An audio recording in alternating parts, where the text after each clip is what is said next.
Hey everyone, it's Susan Pierce Thompson and welcome to the weekly vlog. This vlog is going to be hard for me to record. I've never recorded something like I'm about to do. I've thought for a long time about whether or not to even shoot this.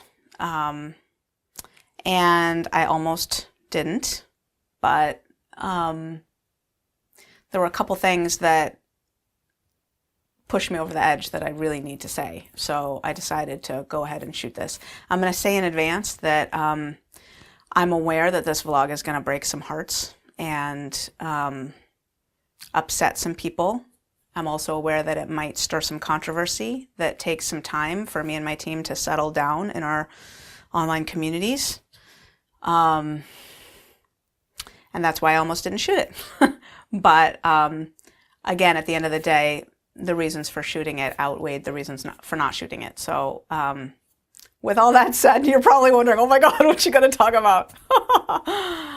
I want to start off by telling you a story.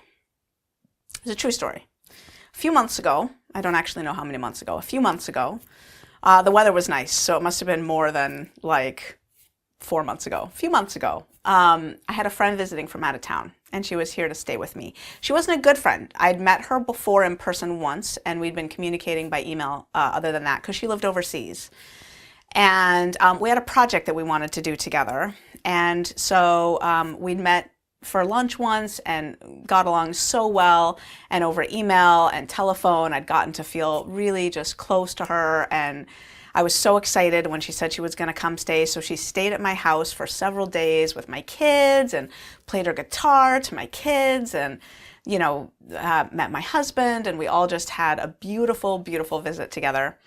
And during this visit, I got the feeling that something was a little off, or that, to be precise, that I felt like she was holding herself back from me in a certain way, which seemed weird because it seemed like in every way we were like long lost soul sisters, like just getting along so well.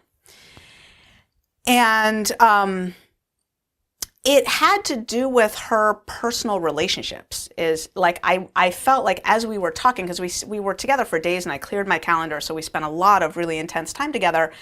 I felt like as I asked her questions about her personal life, she got really guarded. And I guess I may be kind of nosy, or kind of like, I think it was more that I wanted to see what was up. So I wanted to put her at ease, ultimately. So at some point, I started asking actually really pointed questions about that. I was like, so, are you in a relationship? And then I felt the wall come up again. And she was like, well, no, I'm not at the moment. And then I was like, are you gay, straight, bi? And she was like, I'm gay. And I said, so, but you don't have a partner right now. And she went, whew. She said, Susan, I was so scared to tell you that. And I was like, what, that you're gay? And she was like, well, yeah. And I was like, get out of here, for real? And she was like, well, yeah. And I said, why?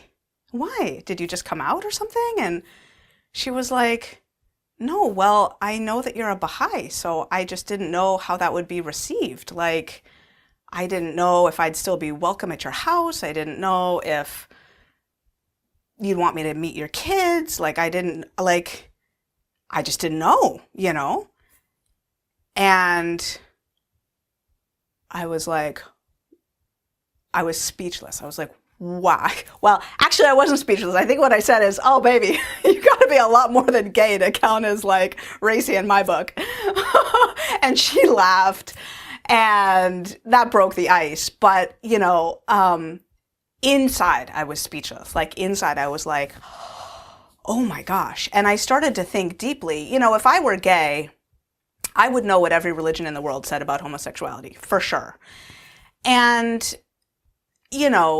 I'm sure like on the internet, she found like the passages from the Baha'i writings that talk about homosexuality as like, an affliction and abhorrence, and like, you need to pray to have it removed and like stuff like that. And what she didn't find, obviously, were the exhortations to like never be prejudiced against anybody, welcome everyone into your home, without regard for anything, to, turn a blind eye to every fault, et cetera, whatever. I don't think homosexuality is a fault. But anyway, there are Baha'i writings that would have let her know that even if I did think that about homosexuality, I never would have ejected her from my home because she was gay, ever.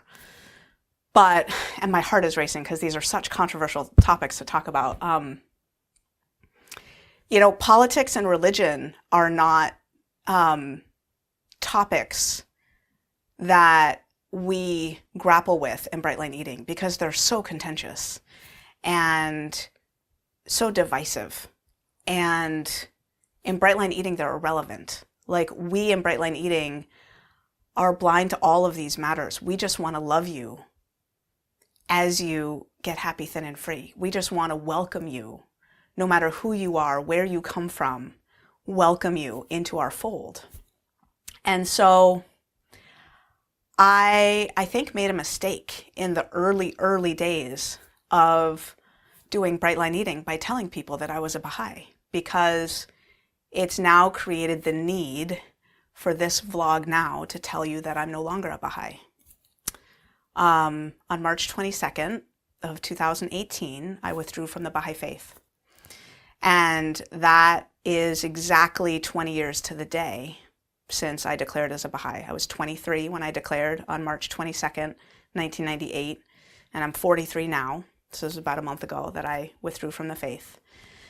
And they were very gracious at the National Center to withdraw me from the faith on exactly the day that I requested to make it that 20 year. It just seemed kind of tidy, right? They requested my reasons. And so I had to, I'd been thinking about it for years, to be honest, but I wrote up this document. It's like there were 8 points. And the first one was about homosexuality. I'm not gay.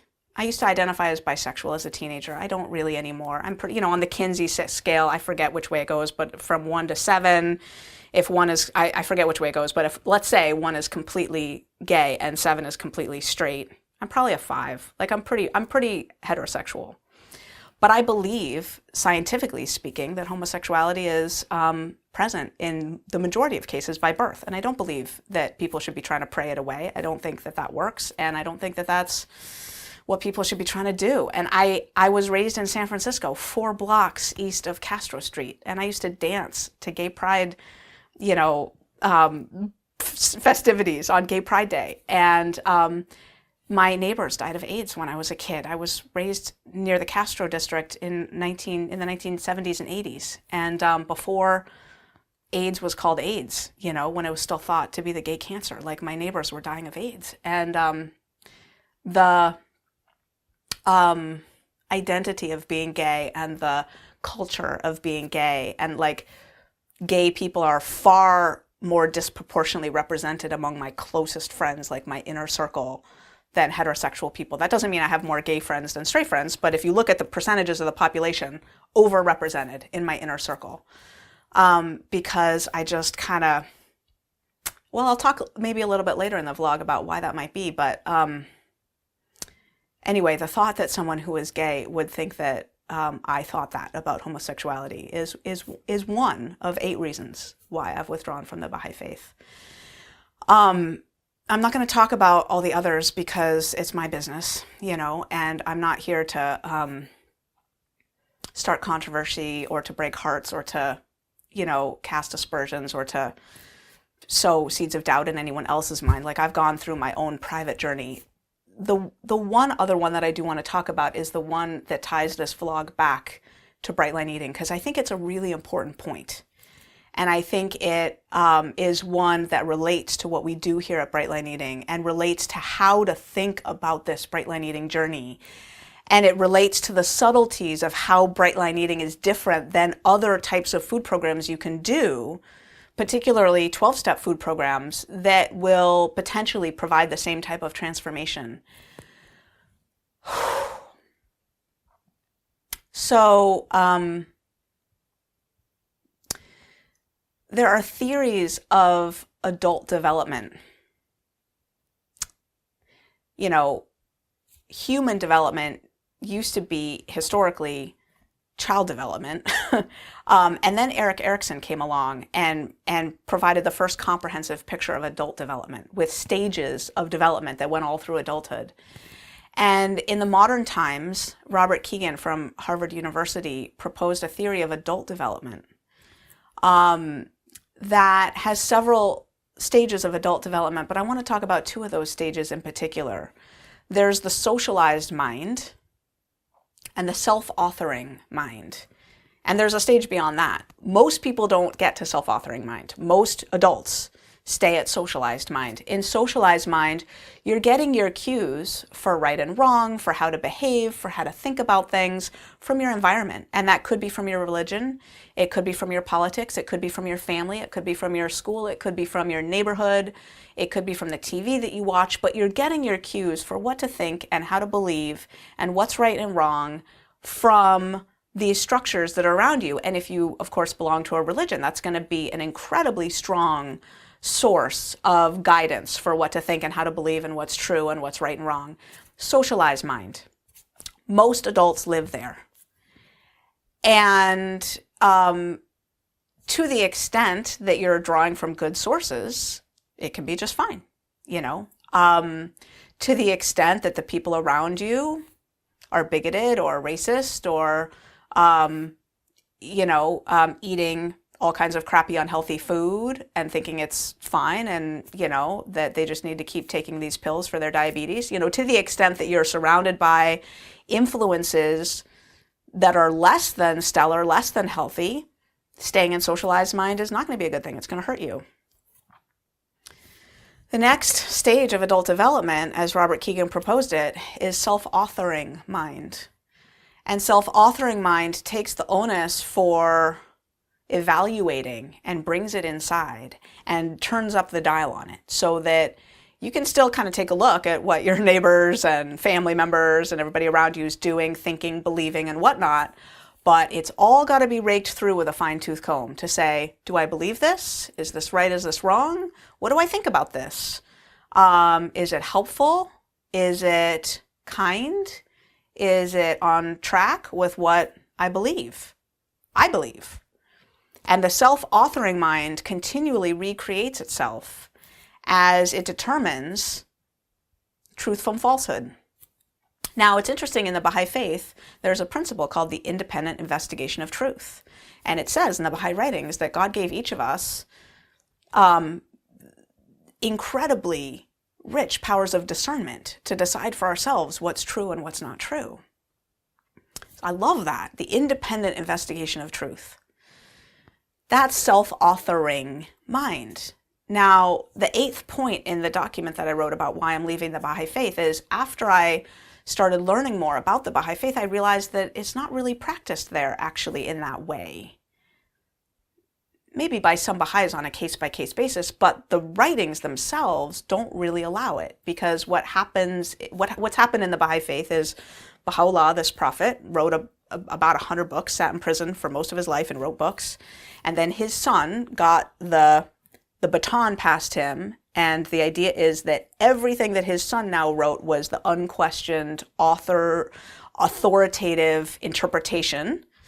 And then that guy's grandson got the baton passed him, and then the Universal House of Justice. So there's like generations that amount to like hundreds of books of stuff, and every word of it is supposed to be the unqualified word of God. Like, there's no going through it with a fine-tooth comb and saying, I agree with this, but not this, because it would be internally inconsistent to say that. And that makes me feel uncomfortable, especially because I don't agree with all of it. Like, I think the stance on homosexuality is wrong. I think it's unscientific. I know it's unscientific, and I believe that it's not only that, but I think it's unjust. I think it's hurtful. I can't, in good conscience, work toward a world in which more and more and more people are Baha'i and under the Baha'i umbrella, knowing that 1/10 of them are then going to be told that they should pray their gay away. Like, I can't do that. I can't work toward a world in which the Baha'i faith spreads if that's what gay people are told that they're supposed to do, that homosexual sex is an abhorrence. I can't do that, right? So, but the way the writings are set up, you have to swallow the whole thing hook, line, and sinker, right? You can't So basically, the only independent investigation of truth that a Baha'i is allowed is to decide whether Baha'u'llah is who he says he is. And if you believe that he is, then all the rest flows from there. And you don't get to pick and choose from the rest of it. And my self-authoring mind tells me that I can't do that anymore. I can't live within a system where it's not consistent to sort of evaluate it all with my own inner self, right? Especially if there's glaring pieces of it that I think are off in major ways. And now that I'm a public figure, research would tell me that somewhere between 1/10 and 1/15 of my watchers, listeners, viewers are gay. And what does it say to them if they know that I'm a card-carrying member of the Baha'i faith? If you are, I'm sorry, and I'm not anymore. And we're cool. And in the same breath, I gotta say, if you believe that homosexuality is an abhorrence and that gay people should pray their gay away, you and I are cool too. Like, Bright Line Eating's got nothing to say about homosexuality. This is Susan Pierce Thompson talking. This is not Bright Line Eating talking. Bright Line Eating is agnostic. Agnostic about any of these topics. And I hope that I never have to record a vlog again that is going to stir controversy and wound hearts. I'm not in the business of stirring controversy or wounding hearts. Some controversy, yeah, like controversy about the politics of sugar, great, bring it on. That's a Bright Line Eating topic. We can talk about how sugar is bad for you all day. I feel good about that. This topic I feel less good about. It's besides the point. But I'm going to use a very egocentric term here, as a thought leader, I don't know who, it's not my term. Other people are using that term these days, whatever. But as a thought leader, I can't in good conscience be here in front of others who might be assuming that I believe certain things about their sexual orientation when I don't, and I never did, and let that one slide. I experienced that day with my friend who was visiting from overseas, the damage that could be doing psychologically. I'm not willing to let that one slide. So I haven't. Okay. Whew. Adult development. Here's how this pertains to you and Bright Line Eating. At the extreme of the socialized mind, you have fundamentalism and fanaticism. And I'm going to define those terms. They're very loaded terms. I get that. Very loaded terms. Fundamentalism, if you look it up, is believing in the letter of the word, that what's written is true. That's a fundamentalist belief, okay? Fanaticism is enthusiasm and zeal for following a political viewpoint or a religious viewpoint with no critical thinking about the details. Like you just accept the whole thing and you're like, whee, yay, fanatical, and no critical thinking. There's no self-authoring mind in there, like dissecting the details and running them through a critical lens. Okay, no criticism allowed in there. Every viewpoint can have its strain of fundamentalism and fanaticism. And I don't care if it's paleo or whole food plant-based or vegan or Christian, Muslim, Baha'i, Jewish, whatever, Zoroastrian, Buddhist, Hindu, right? Every, Democrat, Republican, Conservative Party, Labor Party, whatever. Every single set of beliefs can be followed in a way that's fundamentalist and fanatical.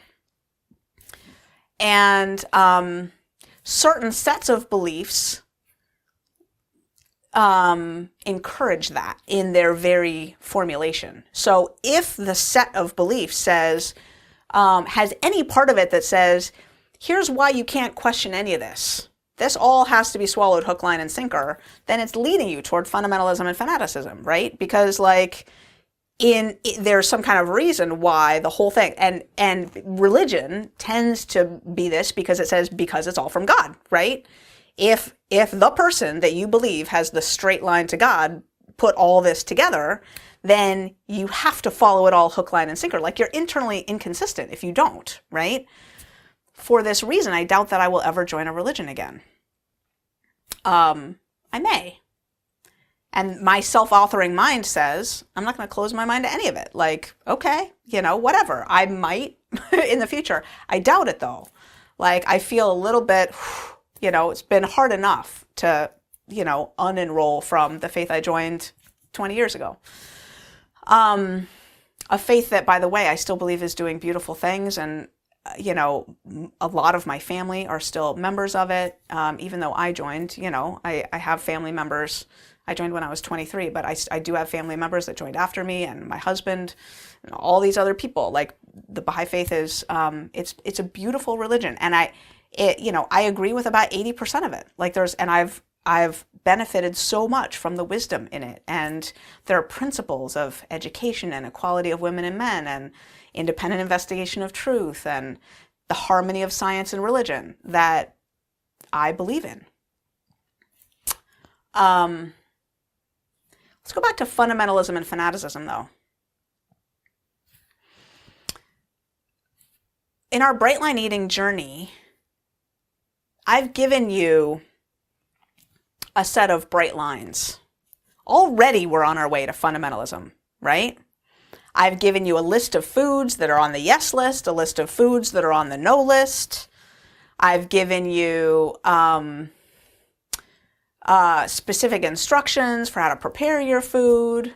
I've given you a list of things to do when you wake up in the morning, a list of things to do before you go to bed at night. Do you see how this all lends itself to fundamentalism and fanaticism, right? Now, I've given you scientific reasons for not all of it, but most of it. I've also told you that this comes from a 12-step background where, human beings have been practicing this way of life for a long time and, gotten good results and whatnot. I also, if you hear me coaching people, and probably in these videos, in the vlogs as well, I say frequently, there are no bright line eating police.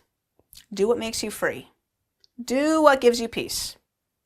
And if you want to do your research, I never deny anybody their research. Those are all statements meant to backpedal on the underlying fundamentalism and fanaticism that a structure like bright line eating can lead people toward. And the 12-step program, there's several 12-step programs. I was in a couple of 12-step food programs before the whole bright line eating thing, and one, overlapping with bright line eating by quite a bit. The stronger versions of those 12-step food programs lead very much to fanaticism.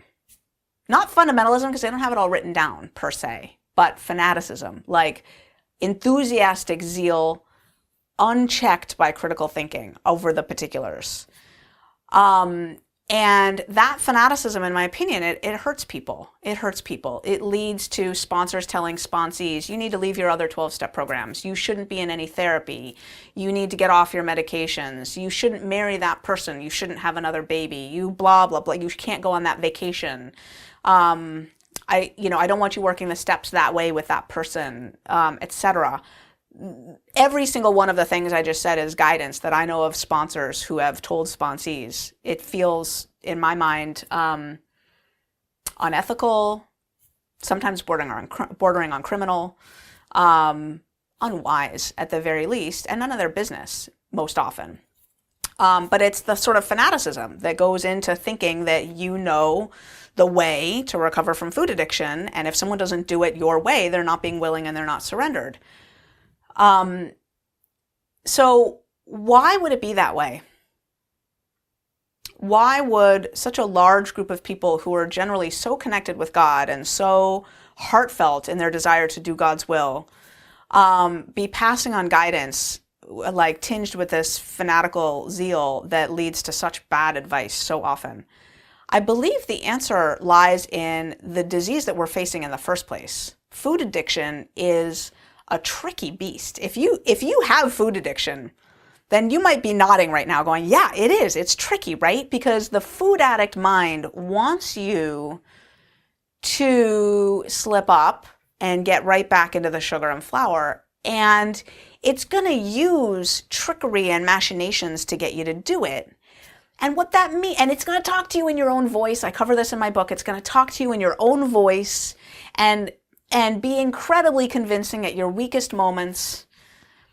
and use sometimes very roundabout ways to try to get you to slip up. Like, yes, you should go on this vacation, and knowing that your life is going to get more swirly, and then it might get you then to order the pizza, right? It might not get you now because you're on solid ground now, but if we get you on vacation, if we get you on a cruise, now really there's going to be more wiggle room, right? So your disease is tricky like that. And someone who's sponsoring somebody knows, they're like, okay, my sponsee's got the head of a food addict. Like, I can't, everything that she tells me, I can't trust everything she's telling me about her experience or her wants or her beliefs or whatever. It's very hard to use self-authoring mind when you're enmeshed in your addiction. It might be much better to take an approach of fundamentalism or fanaticism and rigidly follow the guidance of someone else who's gotten out of this addictive mess. And so what I want to say is, even though bright line eating takes no fanatical stance on foods, for example, the protein debate, the fat debate, plant-based, paleo, whatever, we take no stand on any of that.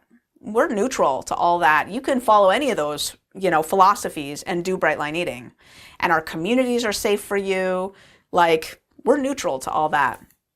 But there is a way in which, even here in bright line eating, we kind of push you, especially in the beginning, toward a fundamentalist fanatical approach where we say, JFTFP, just follow the frickin' plan, right? Just follow the fucking plan. Well, that's a statement of fundamentalism or fanaticism, right? That's a statement of put on blinders, don't look at anything else, and just follow the thing as written. Now, I think there's wisdom in that at times, because it means, you only have one thing to look at, read the program as written and do it exactly as it says, and it's going to save you from the yeah buts of your saboteur. You've got this addictive brain on board that's trying to talk you out the door through these cracks and these exceptions and this wiggle room. So there might be time, I would argue, especially if you're an addict and you find yourself in the deep hole of being, say, overweight and, crazy with food and needing a way out, or addicted to crack or addicted to cocaine or addicted to alcohol or addicted to cigarettes or any of those other things, right? If you're an addict and there's a method of recovery that's being proposed to you, you might do well to take a fundamentalist, fanatical stance and just say, I'm just going to follow this. And I'm going to put blinders on. No self-authoring mind necessary here. This is pure socialized mind. I'm just going to take this guidance from the outside and just adopt it internally, hook, line, and sinker, and this is what I'm doing. Then wait some time and wait for your brain to heal. And then self-authoring mind can come back in. You still have to be discerning, though, and be careful and watch what happens. This is where the 4 questions in the Bright Line Eating Bootcamp become helpful. If you haven't done the bootcamp, I recommend it. The 4 questions have to do with, okay, I've just tried this. Let's say I'm trying Ezekiel bread, which is not made with any flour. It's made with whole grains, but it's a slice of bread, right? This would be a classic example of a food that someone might use the 4 questions on. The 4 questions are, does it give me peace? Do I have peace around it? Or am I constantly thinking of that piece of bread that I'm going to have the next morning? Do I have peace around it? Is it messing with my weight? Is it healthy? Is it escalating? Do I now think I have to have Ezekiel bread for my grains for breakfast, lunch, and dinner if I'm on the maintenance plan? So there are ways to kind of allow your self-authoring mind to flourish even after you've adopted a sort of socialized mind, a fanatical fundamentalist. And I know that those terms, nobody in America wants the term fundamentalist or fanatical or fanatic applied to them. Nobody, right? Those are just, they're heavy negative terms. I want to propose to you that if you look at the definitions, a lot of us are in that mindset a lot, by a lot of things, right? About our political view, about our religious view, about bright line eating. And I guess from a bright line eating stance, I just want to say there's room for it at the beginning. There really is. And there's room for it beyond the beginning as long as you recognize it's what you're doing. As long as you own it and claim it and say, you know what? I'm a bright line eating literalist. I take what it says to do and I follow it. Then the only question is, do you impose that on other people? Do you think other people should be doing that? Do you think they're not quite as good an eater if they're not doing that too? If you are, then you need to check yourself, because fundamentalism and fanaticism, if you apply them strictly to yourself, that's one thing. If you're taking that metric of like what's right and wrong and applying it outside yourself, now you're in deep water. Like, that's not appropriate. That's not appropriate, regardless of whether it's your political beliefs or your religious beliefs or whatever. Like, their standards are their own. They have their own mind, their own independent investigation of truth. They're thinking for themselves about their food, about their God, about their lack of God, about their politics, about their whatever, right? So let them be on their side. And if you choose to follow the bright line eating to the letter, just know that that's a choice that you're making because you feel like it serves you. But that doesn't mean you got to get on your daughter, say, about the pancakes she feeds to her kids in the morning, right? None of your business. Keep your eyes on your own plate, right? That doesn't mean you got to be fretting about your spouse and the food that they eat, or fill in the blank, right? Worrying about the foods that they're serving here or there, right? Like, unless you're going to get political and like start to lobby for like changes to our food system, which, then join the Food Revolution Network, and that's what they do, But here in Bright Line Eating, our community needs to be a safe place. And if you want to apply a strict interpretation of what we're doing here, just recognize that it's a choice, and recognize that pushing that out on other people is not appropriate. That's my take on systems of thought that invite you to follow them hook, line, and sinker, like the whole thing, right? Like, without critically dissecting the pieces. What I want to say in closing is Bright Line Eating welcomes your critical dissection. Make this your own. I want you to have a program that you can live with that makes you feel happy, thin, and free all the way through. And what that requires you to do is to step into self-authoring mind and be really radically honest with yourself about what's working for you and what's not. And what I do is I provide predictions. I predict that as your food gets spicier and sexier, you're going to feel less free and your brain's going to fight you harder.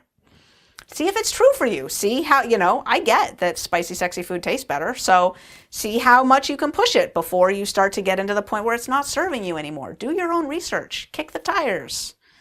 We're here for you to kick the tires. And this is what separates Bright Line Eating from other programs that offer a similar promise and do it a similar way. We provide the science, and we invite you to make it your own and to kick the tires. I am not here to tell you how to do this. I share my experience, and then I just offer it for your own dissection. And I'm not a Baha'i anymore. And I'm sorry if that breaks your heart. And I'm sorry if you wish I hadn't shot this vlog about it. I know there are people who are going to be like, why did she have to say that? I had to because I had to. There are a couple reasons why I really had to. If you're gay, you understand why. And because I wasn't willing to break the connection of intimacy with you. I let you know things about me. And it creates intimacy, even if I don't know who you are, even if I don't know your name. I love you, and I know you, and you know me. I know you maybe more in the abstract than you know me, but I still feel a connection of intimacy with you. And if I weren't to share this change, pretty momentous change that I'd made in my life, in my status, in my whatever, in my identity, I would be breaking the tie of intimacy with you. And I wasn't willing to do that. I wasn't willing to just march into the future with people thinking that I had a religious affiliation that I didn't have anymore. That felt wrong to me in terms of the way I'm choosing to do this. And the way I'm choosing to do this is not the way that other people would choose to do this. Other people would be far more private. And that's them. And I don't think that's a less good way to do it. It's just not my way of doing it. My way of doing it is not to be private. It's to be candid. And so in this week's vlog, I had to share some stuff with you. I guess I do want to say one last thing, and that's if you are in our Bright Line Eating online support communities, whether it's Bright Lifers or a boot camp house, I invite you to use a lot of discretion and restraint when it comes to discussing this vlog, because those are not places for debating religious or political matters.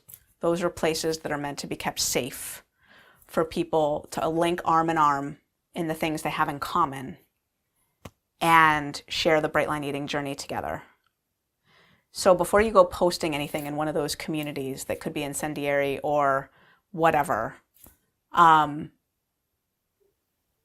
just know you can send me a private Facebook message instead if you want me to know something personally about the way this vlog affected you, or you can send it in to support.brightlineeating.com. But keep those communities safe, if you would please, free of political and religious discussion, because we don't invite it there. We don't welcome it there. And I know that I stepped over that line by shooting this vlog, and I'm sorry about that. I hope it will never happen again. Thank you for letting me share. I think I've said all I need to say about this. And thank you for showing up every week as I continue to share my heart with you. I do my best to be a good steward of the faith that you put in me. I love you very much, and I'll see you next week.